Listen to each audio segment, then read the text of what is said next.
Now that we've calculated the sums of squares between people and the sums of squares due to admissions, the next step will be to calculate the sums of squares within people.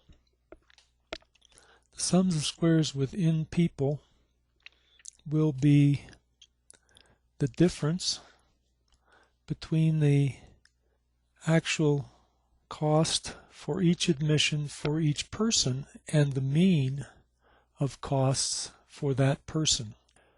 We're actually going to calculate those values over here in columns M, N, and O.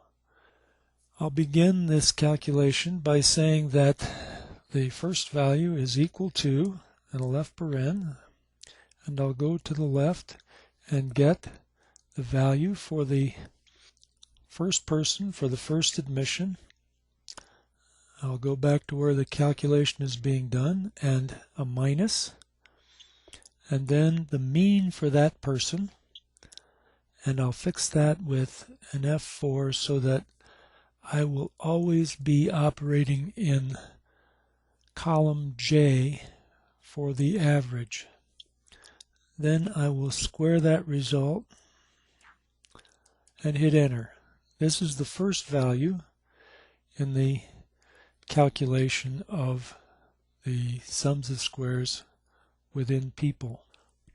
Now, in order to get the rest, I will simply drag the lower right hand corner of cell M4 to the right to column O, and then drag this down to row 15.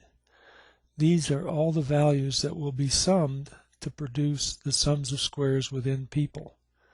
So if I go back to the right, to the left actually, I'm going to say that this is equal to the sum of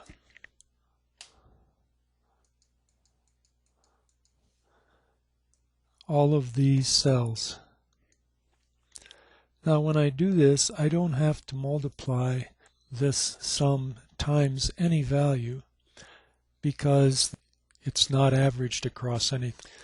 When I close that off and hit enter,